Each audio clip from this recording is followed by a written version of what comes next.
Santé, Patient, médecin, réalité, parcours de soins, partage. échange. Chez Bay Agency, redonner du sens à la communication santé est notre priorité. Donnons la parole aux patients et aux professionnels de santé.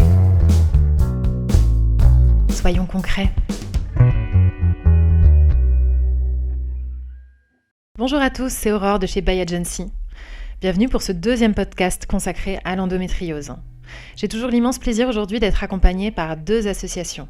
EndoAction, représentée par Myriam Poulain, présidente de l'association, et EndoMind, représentée par Michel Molot, secrétaire général de l'association, accompagnée de Marie-Agnès Caderby, coordinatrice Île-de-France pour EndoMind. Deux associations, mais un même but aujourd'hui, partager concrètement avec nous leur réalité patient. La semaine dernière, nous parlions ensemble de l'errance de diagnostic de la maladie et des conséquences de l'endométriose sur la vie personnelle et professionnelle. Aujourd'hui, nous allons aborder deux autres thématiques, la question de l'infertilité et de la prise en charge sociale de cette maladie. Bonjour à toutes, je suis ravie d'être avec vous aujourd'hui pour ce nouveau temps d'échange consacré à l'endométriose. Bonjour. Merci encore une fois d'être là. Alors, on associe souvent l'endométriose à l'infertilité. On peut aussi rappeler d'ailleurs que toutes les femmes atteintes de cette pathologie ne sont pas concernées. Est-ce qu'au moment où le diagnostic a été posé, cela a été pour vous synonyme d'infertilité ? Quels conseils avez-vous reçus pour un projet de grossesse, même si évidemment j'imagine que ça dépend de l'âge du diagnostic. Myriam, est-ce que vous voulez commencer à nous raconter votre histoire ? Alors moi j'ai été diagnostiquée j'avais une trentaine d'années, mais c'est vrai qu'à l'époque, j'ai 44 ans aujourd'hui, à l'époque j'ai eu, des questions, mais pas, ça m'a pas plus perturbée que ça. Mais par contre, j'ai entendu à l'époque que on me disait, pas le médecin, mais autour de moi quand je parlais que j'avais cette maladie, de faire un bébé rapidement parce que j'ai même entendu dire que ça guérissait l'endométriose. Enfin, il y avait quand même il y avait certains à l'époque. Je précise bien que c'était à l'époque. Il y avait certains clichés. Non, un bébé n'a jamais guéri l'endométriose. Et donc me concernant, j'étais pas à 30 ans, j'étais dans ma carrière professionnelle. J'avais pas non plus conscience que cette maladie aurait un impact sur ma fertilité. Et donc moi en fait quand j'ai été opérée, je pensais que une fois l'opération faite, j'allais être tranquille quoi. Bien sûr. Donc du coup j'ai pas eu beaucoup de, je me suis pas posé la question concernant moi-même ma fertilité. Voilà. D'accord. Merci beaucoup Myriam. Michel, est-ce que vous voulez intervenir ? Oui, alors moi, le diagnostic n'a pas été synonyme d'infertilité parce qu'en fait, l'infertilité, elle était déjà là avant, à cause du syndrome des ovaires polykystiques. Alors, ceci dit, ça a compliqué les choses pour avoir un deuxième enfant qu'on n'a jamais réussi à avoir. Mais, et puis, effectivement, c'est le parcours PMA qui est difficile, plus particulièrement. Mais c'est pas forcément, effectivement, endométriose synonyme d'infertilité. Et quand on parle d'ailleurs de parcours difficile, quel soutien psychologique on peut aujourd'hui avoir pour une femme qui va se lancer dans un parcours compliqué ? Myriam ? Alors, c'est vrai que j'ai dû avoir recours j'ai eu mon rendez-vous en PMA, je vais dire ça comme ça. Et en fait, donc après des examens, tout ça, dans mon cas, après une multiple chirurgie aussi, je savais après, donc du coup, que ça allait être compliqué pour avoir un enfant naturellement, parce que les opérations, parce que les traitements, ceci, cela. Et donc, consultation en PMA, et en fait, au bout du deuxième rendez-vous, en fait, la chirurgienne, le médecin, m'a dit clairement que pour moi, c'était pas possible d'avoir un enfant naturellement et qu'il fallait passer par le don d'ovocytes. D'accord. Donc, à l'époque, mon couple se cassait la figure complètement. Donc, je suis sortie de ce rendez-vous en pleurant. Je me retrouve donc dans la salle d'attente et là, je me dis, mais merde quoi. On vient de m'annoncer que pour avoir un enfant, ça allait être un peu mission impossible parce qu'il faut savoir que je suis d'origine antillaise et que le don d'ovocytes, déjà c'est compliqué, mais dans mon cas, c'est vrai que financièrement, je me voyais pas en plus faire un don de sperme. Bien sûr. Donc voilà, et donc du coup, je sors de ce rendez-vous en pleurs Et je me dis, mais merde, quoi, elle vient de m'annoncer ça. Et en fait, c'est comme si elle m'avait annoncé quelque chose de pas grave, quoi. Alors qu'on est des femmes, on a une maladie qui touche la fertilité et on n'a aucun accompagnement de proposer. Et moi, suite à ça, franchement, j'ai très mal vécu. J'en ai même fait une dépression. Et j'ai dû donc consulter. Et voilà, quoi, ça a été vraiment, psychologiquement parlant, ça a été une épreuve. Et c'est vrai que du coup, les personnes qui ont une maladie et qui ça impacte la stérilité, il faudrait les accompagner psychologiquement parlant, parce que c'est dur, on se retrouve seul. Enfin voilà, après chacun a réagi comme il veut, mais pour moi, je parle vraiment de ma situation. Voilà, je me suis retrouvée là, sortir déjà de toutes ces chirurgies, de cette maladie qui pour moi a causé, voilà, mais donc vraiment un accompagnement psychologique, ça serait vraiment conseillé et recommandé. Et c'est très important ce que vous dites, parce qu'aujourd'hui on est vraiment là aussi pour apporter des conseils, des solutions concrètes à des femmes qui aujourd'hui ne savent pas ou se sentent seules. Et c'est vraiment, vraiment le but aussi aujourd'hui. Donc merci. Marie-Agnès, je vous voyais réagir. Est-ce que vous voulez intervenir sur ce que nous a dit Myriam ? Non, en fait, je voulais réagir par rapport à l'annonce déjà de la stérilité dans mon cas. Bien sûr. Parce que pour le coup, il n'y avait plus de possibilité de grossesse naturelle du fait de l'absence de fonctionnement des trompes. On sait que les spermatozoïdes passent par les trompes et aussi l'embryon redescend aussi dans les trompes pour aller se loger dans l'utérus. Et donc moi, le chemin, il se faisait plus. Donc j'aurais pu essayer toute ma vie, ça n'aurait jamais marché. Et c'est vrai que l'annonce, elle a été faite assez brute, quoi, enfin de façon très brute. En plus, il faut aussi préciser une chose, quand on est atteint d'endométriose, on est douloureuse. Et en fait, ce que je reproche aussi dans le parcours PMA, c'est qu'on a, au-delà de pas d'accompagnement psychologique, bon ça c'est une évidence que c'est un gros manque, mais en fait la prise en charge des femmes douloureuses n'est pas du tout, on s'en fiche un petit peu. Donc l'hystérosalpingographie, c'est un examen où on va essayer de faire passer un liquide en fait pour voir si tout fonctionne bien. Sauf que dans le cadre d'une endométriose, on a beaucoup d'adhérence. Donc en fait l'examen est déjà douloureux pour Donc pour une femme qui a de l'endométriose, c'est une horreur. D'accord. Moi, j'arrêtais pas de bouger, il fallait pas bouger. Et en fait, déjà pour me dire, en même temps, c'est normal que ça faisait mal parce que c'est bouché de chez bouché, quoi. Donc déjà ça, c'est pas vraiment une super annonce. Et après, quand je dis bouché, c'est-à-dire, je comprends pas. Non, mais il y a plus de trompe, donc stérilité définitive, vous passez en PMA. On vous a dit ça de manière aussi crue, ouais. Oui, non, mais il a réussi avec ça. Donc bref, et ça, je trouve ça grave parce que ça soit sur les échopelviennes, que ça soit sur les hystérosalpingographies ou les hystéroscopies, en fait, il y a plein d'examens comme ça qui sont pas du tout adaptés, je pense, aux femmes atteintes d'endométriose. Et donc, dans le parcours PMA, il y en a pas mal. Ouais. Et après, l'accompagnement psychologique, il y en a pas. Et quand on apprend qu'on est stérile à 31 ans, c'est un petit peu compliqué. Bien sûr. Surtout quand on est marié. Et surtout, ce qui est compliqué, c'est moi, je pense qu'au-delà d'accompagner, il faut aussi préparer au fait que ça peut ne pas marcher. Aussi, parce que ça, on ne nous prépare pas à ce que ça soit pas possible.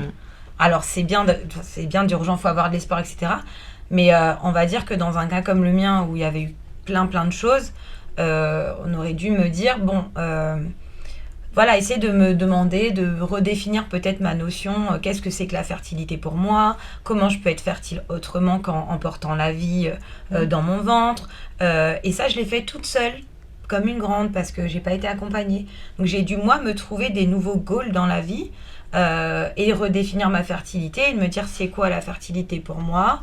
La fertilité, dans le dictionnaire, c'est quoi ? C'est être fertile, c'est planter, germer, etc. Donc comment planter autrement que dans son ventre ? Après, moi c'était le milieu associatif, c'est on va dire ma redéfinition de la fertilité, c'est planter des graines d'espoir. chez les gens et les faire germer. Donc maintenant, je suis hyper fertile.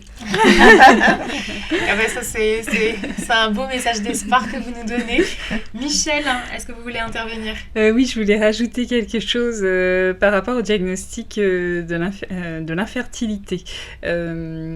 Là encore, c'est super important, éventuellement, de demander un deuxième avis. Parce que, en ce qui me concerne, pendant des années, on m'a dit « le corps de votre utérus n'est pas touché ». Donc, vous allez bien réussir à faire un deuxième bébé, quoi. Vous y êtes parvenu une fois, il n'y a pas de raison. Sauf que lorsque j'ai fini par passer par un centre expert, là, la lecture a été tout autre. Ça a été, vu l'état de votre utérus, l'environnement est vraiment pas favorable, je vois pas comment vous auriez pu tomber enceinte. D'accord. Donc encore une fois, voilà, moi j'insiste là-dessus, ne pas hésiter à demander l'avis d'un spécialiste, et pour ça, on ne peut que conseiller aux gens d'aller sur un site qui s'appelle Deuxième Avis, justement. Voilà, et Endomind a un partenariat. Ouais. Et donc, en signalant simplement que vous venez de la part d'Endomind, vous pouvez bénéficier d'une deuxième lecture de vos examens par un spécialiste. Et c'est pas négligeable. Et pas n'importe quel spécialiste, vraiment des grands spécialistes. En termes de prise en charge, après, c'est vraiment très important. Parce qu'en PMA, vous n'avez pas d'accompagnement psychologique, effectivement. Mais en plus, vous pouvez vraiment entendre des choses assez surprenantes. Est-ce que vous voulez nous partager ? Au moins une. Oui. Je pense qu'aujourd'hui, il y aura beaucoup de femmes en fait qui quand elles vont vous écouter, ça va certainement leur parler en fait, et elles se sentiront peut-être moins seules. Oui. Donc si vous voulez. Eh bien, un matin, pour aller faire le fameux test post-coïtal, c'est-à-dire que lorsque vous êtes suivi en PMA, vous devez avoir des rapports sexuels à des moments très précis du cycle, en fait, pour avoir le maximum de chances que ça marche, tout simplement. Et donc, quelques heures après le rapport, vous devez aller voir votre gynécologue pour vérifier que tout... Voilà. Et on a quand même osé me dire « Mais vous êtes sûre, madame, d'avoir des rapports avec votre mari pour tomber enceinte ?» Ah oui. Voilà.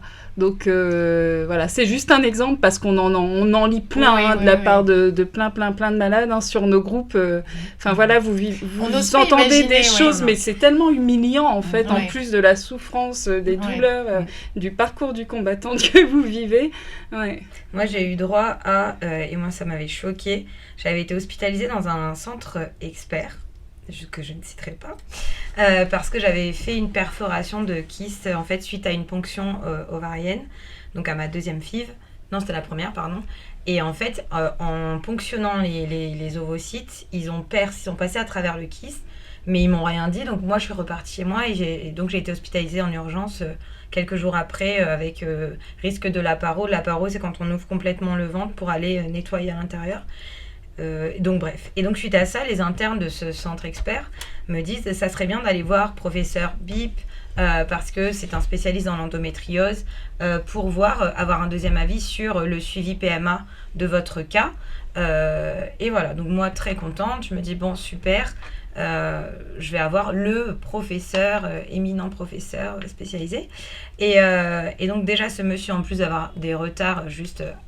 hallucinant, mais comme ce sont des experts, on se dit c'est pas grave, il y a une urgence. Moi, si j'étais la patiente pour qui il s'est déplacé, je serais contente qu'il soit là plutôt qu'il soit en consultation. Donc nous, on a vraiment ce côté, je trouve, très compréhensif par rapport au retard des médecins.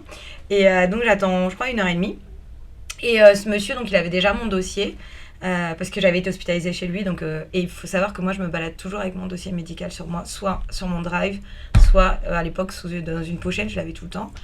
Et lui, il l'avait. Et donc, il me prend en consultation et il me dit vous venez pourquoi ? Alors, j'avais envie de lui dire enfiler des perles, mais je me suis retenue parce que j'étais un peu stressée quand même. Je n'avais pas de répartie à ce moment-là. Et là, il me dit non, mais parce que. Il regarde mon dossier, vous voulez que je fasse quoi ?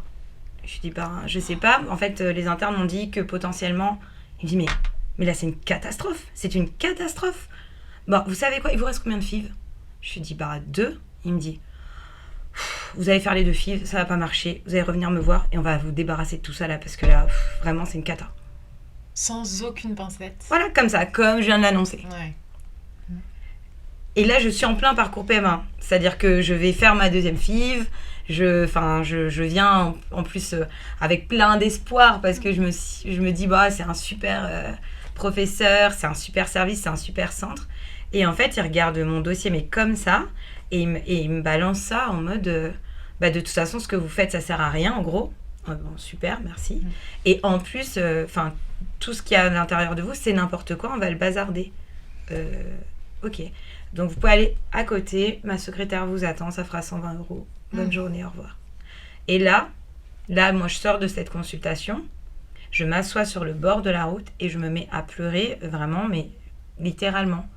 Parce que je me dis, mais en fait, je suis achetée à la poubelle et j'étais déjà pas bien, j'étais déjà en dépression.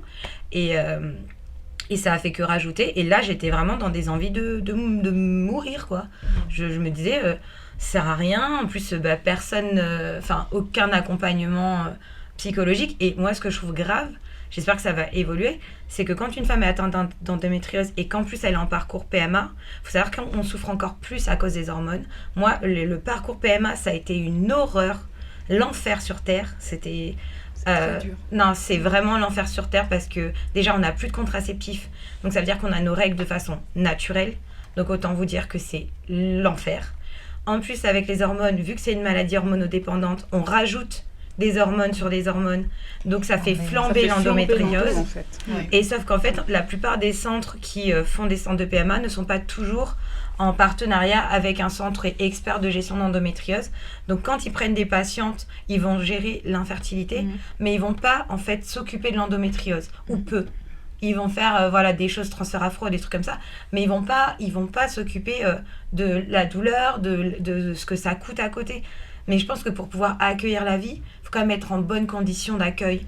Et quand on est en train de mourir de douleur, je vois pas comment un utérus en feu ou une personne moralement vraiment pas bien peut être disposée, en tout cas, à bien accueillir un embryon. Enfin, bien sûr. Je sais pas, je suis pas médecin, mais moi je pense qu'il y a quand même une partie de non médicale dans les grossesses et que cette partie-là, elle est intrinsèque aux femmes, en fait, qui vont porter ce petit bébé, quoi. Et ça, il n'y a pas du tout. Pas du tout. On s'en fiche. Et c'est un gros reproche que j'ai à faire au parcours PMA pour les femmes atteintes d'endo, c'est que l'endométriose, en gros, on vous dit, ça va faire mal, mais c'est pour la bonne cause. Donc, en fait, en gros, vous voulez votre bébé, va falloir serrer les dents, il va falloir être courageuse parce que ça va faire mal, ça va être douloureux, mais on vous propose aucune solution. Rien. Donc aujourd'hui, concrètement, on pourrait dire qu'un réel accompagnement psychologique pour une femme qui est atteinte d'endométriose est indispensable. Déjà, une femme tout court qui est en PMA, déjà, parce que je pense que juste le fait de ne pas pouvoir avoir un enfant pour certaines, c'est vraiment compliqué. Et en plus, atteinte d'endométriose, c'est psychologique et expert en endométriose en parallèle, quoi. Myriam. Et je rebondis aussi sur ce que vient de dire Marie-Agnès. Il y a beaucoup de femmes aussi en parcours PMA qui ne savent pas justement que ce parcours peut leur faire flamber l'endométriose à cause des hormones qu'on injecte à ce moment-là. Et donc, c'est voué à l'échec pour ces femmes-là. Et nous, l'association EndoAction, c'est vrai qu'on fait justement, on collabore avec des associations qui s'occupent de la parentalité pour justement informer ce public-là qu'avant de commencer un parcours PMA, si elles sont diagnostiquées endométriose, qu'elles fassent déjà ce qu'il faut, qu'elles vérifient du moins si l'état de leur endométriose avant de se lancer à cœur perdu, j'allais dire, vers un parcours PMA qui sera voué à l'échec si la maladie est toujours là, Donc, et c'est vrai, comme tu le disais, Marie-Agnès, que certaines femmes, du moins, arrivent à... Parce qu'il y a aussi l'horloge biologique qui tourne, et donc, on va dire 35-40 ans, on se précipite vers le parcours PMA quand on n'a pas le choix, et quand on est atteint d'endométriose, ça va être voué à l'échec, quoi. Et d'autant plus qu'on n'a pas d'accompagnement psychologique et que on est là-dedans, dans ce parcours PMA, et donc on va zapper l'endométriose parce que voilà. Et donc ça va être la double peine. Voilà, la double peine, quoi. Et c'est vraiment, je vais dire, nécessaire s'il y avait moyen de... Comment je vais dire ça, de plus collaborer entre les services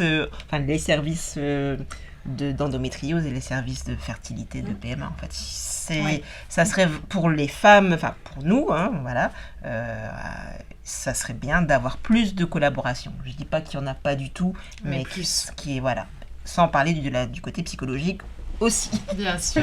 Michel, vous voulez intervenir ? Oui, plus de collaboration et de pluridisciplinarité en fait. Et même dans le cadre d'une grossesse en général, un PMA ou pas PMA, une grossesse pour une femme qui a de l'endométriose, ça peut être intéressant aussi d'orienter ces femmes vers des ostéos qui ont des spécialités gynéco suivi de grossesse, parce qu'on en a déjà parlé, mais les adhérences de l'endométriose en temps normal font mal, mais pendant une grossesse peuvent également être très douloureuses, parce qu'avec la transformation du corps, ce ventre qui est grossi, etc., ça va tirer sur toutes ces adhérences, ça va provoquer d'autres douleurs. Donc c'est important effectivement qu'il y ait vraiment aussi à ce moment-là, de ce moment heureux que peut être la grossesse, heureusement, une prise en charge pluridisciplinaire pour la patiente. Ouais.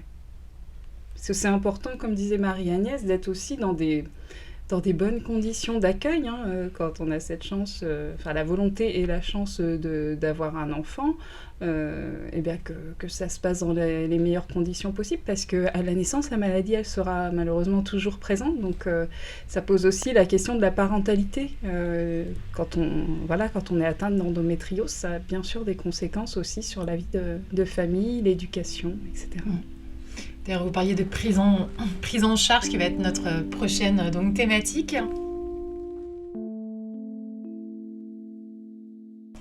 Donc on a vu que consultation chez le gynécologue, examens médicaux complémentaires, accompagnement psychologique, aussi parfois de l'acupuncture, de l'hypnose, de la sophrologie.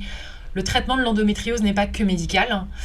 Est-ce qu'on pourrait faire le point aujourd'hui sur la prise en charge de la maladie ? Quels sont les frais de santé qui sont remboursés ? Y a-t-il des outils d'accompagnement pour les démarches d'aide sociale ? Comment se faire accompagner dans tout ce parcours ? Myriam, est-ce que vous voulez commencer ? Alors, l'endométriose, c'est une maladie complexe, hein, on le rappelle. Il y a la prise en charge médicale, voilà. Sauf qu'il faut rappeler que certaines femmes ne supportent pas les traitements médicaux. Donc, c'est recommandé aujourd'hui, donc de tout ce qui est médecine alternative, d'essayer du moins. Et ça a des effets sur les douleurs, hein. Donc, je dirais que cette médecine alternative, c'est essentiel, oui. Parce qu'il n'y a pas que les médicaments, hein. C'est vrai qu'on est dans une société où le médecin nous prescrit ça et on va essayer, on va pas forcément dire non, même si on a le droit de dire non, et on va pas forcément aller voir ailleurs. Quand je dis voir ailleurs, c'est voir d'autres médecines alternatives notamment, et on l'a déjà dit qu'on peut très bien faire les deux, et il faut essayer, parce que ce qui marche à l'une ne marche pas forcément sur l'autre, même déjà les traitements, voilà. Donc seulement ça a un coût. Bien sûr. La médecine alternative a un coût, n'est pas prise en charge par la sécurité sociale. Donc si on n'a pas les moyens de se payer cette médecine, ça devient compliqué. Mais on peut très bien aussi déjà commencer par ne serait-ce qu'un changement d'alimentation. La kiné, c'est des prescriptions médicales. Enfin, il y a des solutions. Et donc, moi, je dirais que forcément, on n'a pas forcément tous les moyens, on ne sait pas forcément, mais justement, les associations sont là pour orienter les patientes. Et donc, renseignez-vous. Être acteur, en fait, être actrice de sa maladie, c'est vraiment essentiel, parce que les médecins ne vont pas forcément nous donner les réponses à nos questions. Donc les associations sont là pour répondre à ces questions-là sur les groupes de parole. Voilà, on fait aussi au mieux, hein, et les médecins font aussi au mieux. On n'est pas des magiciennes, nous aussi, on est des patientes. Et rappeler que chaque cas est différent, mais il existe des solutions. Michel d'Endomind, vous voulez intervenir ? Oui, pour rappeler à tous que l'endométriose, en fait, c'est une grosse source de précarité et d'inégalité sur l'ensemble du territoire, et donc pour les patientes, parce qu'effectivement, Myriam le disait très justement, tout ce qui est médecine alternative, l'ostéopathie par exemple, les nutritionnistes, naturopathie ne sont pas prises en charge. Alors peuvent l'être parfois, donc ça c'est à chacune de se renseigner par les mutuelles. Oui. Encore faut-il en avoir une, donc d'où aussi, voilà, aussi beaucoup d'inégalités entre les patientes en fonction des moyens de chacune, hein, tout simplement.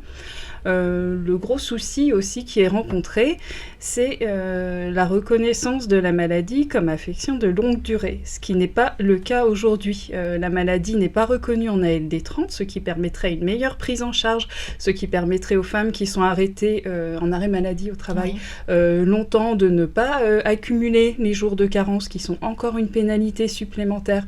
Ça favoriserait le développement des ateliers de TP, d'éducation thérapeutique du patient, de la patiente ici en l'occurrence, ce qui n'est pas le cas aujourd'hui. Donc ce que les patientes peuvent demander pour l'heure, c'est la reconnaissance en ALD 31. D'accord. 31. Voilà. Jusqu'à présent, l'ALD 31 était reconnue de manière très très très aléatoire, inégalitaire sur l'ensemble du territoire, puisque même pas 5000 patientes sont reconnues à l'heure actuelle sur l'ensemble du territoire. Il y a 2 millions à 4 millions potentiels, de malades potentiels quand même. Donc autant dire que le système ne fonctionne pas du tout, contrairement à ce qu'on a tendance à lire et entendre beaucoup depuis l'annonce de la stratégie nationale au mois de janvier. Donc c'est pour ça que nos associations se battent pour la reconnaissance de la maladie dans la liste des ALD 30, parce que en fait l'ALD 30 à l'heure actuelle, malgré l'annonce de la stratégie nationale qui a été faite par le gouvernement au mois de janvier, la stratégie c'est formidable, on en est toutes heureuses, on s'en réjouit parce que c'est une avancée qu'on a attendue, on s'est investi dans les groupes de travail pour qu'elle aboutisse, cette stratégie, donc c'est une excellente nouvelle, il ne s'agit pas du tout de la remettre en question, mais la stratégie nationale, elle ne va pas répondre immédiatement aux besoins des malades qui sont diagnostiqués aujourd'hui. Et là, la seule solution pour aider les malades diagnostiqués aujourd'hui, c'est la reconnaissance de l'ALD 30. Et pour l'ALD 31, juste pour info, parce que peut-être que les gens qui vont nous écouter voudront savoir comment la demander. Bien sûr, c'est important. En fait, c'est le médecin traitant qui doit établir un protocole de soins. C'est comme pour les protocoles de soins PMA, par exemple. C'est une feuille qu'il faut envoyer à l'assurance maladie. Et ça sera à chaque caisse d'assurance maladie de décider avec leur pouvoir discrétionnaire et leurs critères régionaux, parce que c'est par région. Là, ils vont harmoniser c'est censé être harmonisé. À la stratégie nationale, c'est prévu une harmonisation. Exactement. Mais aujourd'hui, en fait, on ne peut pas se permettre de dire aux gens on garde la LD 31 parce que ça marche très bien. C'est faux. Ça ne marche pas très bien parce qu'il y a encore des femmes qui ont des refus. Alors, donc la majorité. Voilà, la majorité des femmes ne sont pas reconnues. Et à côté de ça, se servir de cette ALD 31, en fait, pour ne pas passer en ALD 30. Ça remplacera pas une ALD 30. Donc nous, clairement, on le dit, on le répète, on a fait beaucoup de choses au niveau des réseaux sociaux et autour de nous pour faire expliquer au pouvoir public et expliquer aux gens en général pourquoi est-ce que c'est important pour nous que l'endométriose soit inscrite à la LD 30. Pour la petite histoire, moi j'ai été reconnue travailleuse handicapée en 2019. Donc voilà, c'est bien, super, j'ai un beau papier. Mais en fait, dans mon quotidien, ça n'a rien changé. Et à côté de ça, il ne faut pas oublier que la plupart des spécialistes en endométriose pratiquent des dépassements d'honoraires. Quand on veut être soigné par quelqu'un qui est expert et spécialiste, je ne reproche pas à ces personnes de surtarifer. Ce n'est pas du tout ça que je reproche. Dans le privé, quelqu'un qui est excellent dans son travail, il sera mieux payé que quelqu'un qui fait son travail au minimum. Quelqu'un qui a d'excellentes capacités va avoir une évolution professionnelle et salariale dans le privé qui sera à l'équivalence de son exceptionnalité. Donc je ne juge pas en fait les médecins qui font ça. En revanche, je ne trouve pas ça normal par exemple, moi, dans mon cas, j'ai dû faire deux opérations coup sur coup à 2 mois d'intervalle. J'ai dû payer 2 fois 3 800 € de dépassement d'honoraires. C'est juste pas possible, en fait. Oui. On parle pas de 10 €. Et à côté, je finis là-dessus et je te passe la parole, Michel. À côté, ostéopathie tous les 10 jours au départ, pour essayer de canaliser. Donc, c'est 75 € chaque séance. Tout le monde n'a pas de mutuelle. Et les mutuelles ne remboursent pas toutes les médecines alternatives. Donc, en fait, pour pouvoir vivre normalement ou essayer de vivre normalement avec l'endométriose, il faut dire la vérité, ça coûte cher. Donc il faut arrêter de faire croire aux gens qu'avec juste la carte vitale, on a accès à tout. C'est pas vrai. Un IRM, ça coûte très cher aussi. Enfin, tout coûte très cher avec l'endométriose. Donc c'est pas des petites femmes qui pleurnichent parce que elles peuvent pas mettre 10 €. On parle de centaines, de milliers d'euros en fait de frais, quoi. Donc voilà. Oui, et en plus s'ajoute à ça le fait que pour le moment, seule une dizaine de centres experts existent en France, et clairement, c'est pas la solution. Et heureusement, la stratégie nationale a permis, et on l'espère que cela se mette en œuvre, une évolution à ce niveau-là. Une dizaine de centres experts ne va pas absorber 2 à 4 millions de patientes, clairement pas.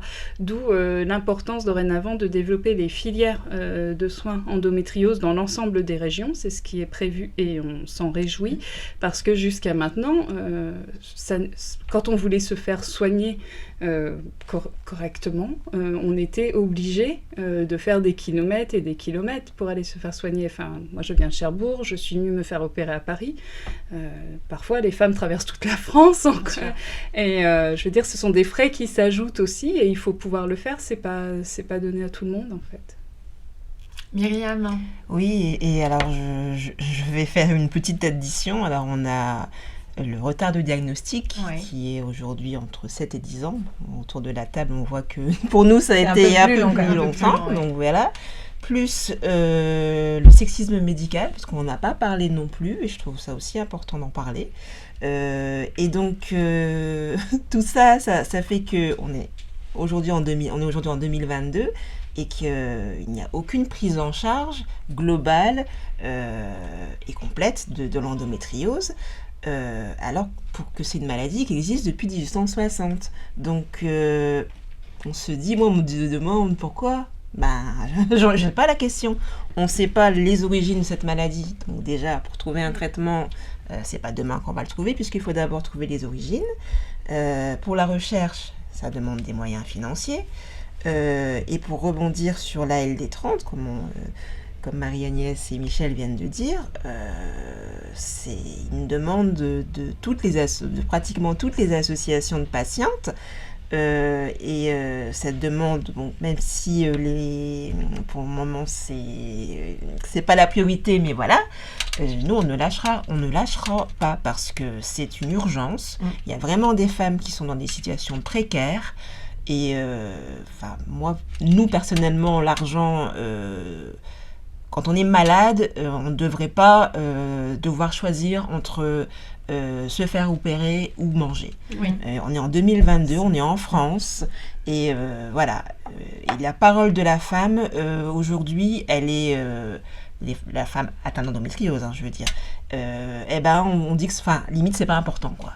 Et la femme tout court. Oui, la femme tout court, mais c'est un autre débat. Non, mais en plus. C'est vrai. Et donc, du coup, concernant la LD30, oui, c'est vraiment une demande de la majorité des associations de patientes. Récemment, on a donc en plus fait un questionnaire pour justement essayer d'évaluer le coût de l'endométriose pour une femme atteinte d'endométriose, et ça va sortir, et je pense que là on va avoir des belles surprises. Ça va sortir courant mars, et ça permettra peut-être à ceux qui nous dirigent justement de mettre des chiffres et de rebondir sur la proposition de la stratégie nationale, qui est certes une avancée, ça, voilà, mais voilà, nous on demande des moyens, et on en a marre que parce que c'est une maladie qui touche que les femmes, voilà, c'est ce que je voulais dire, on n'est pas prise au sérieux.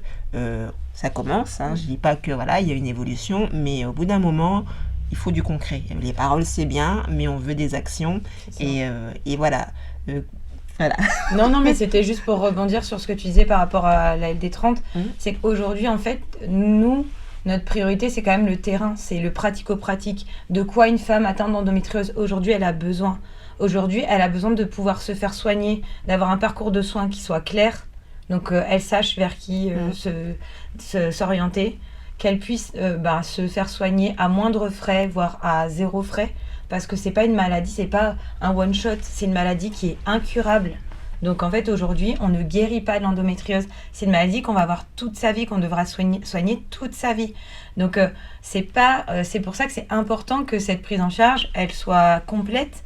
Parce que moi, même aujourd'hui, pour ma part, par exemple, je consulte plus qu'une fois par an le gynécologue. Je ne me fais plus opérer parce que je refuse.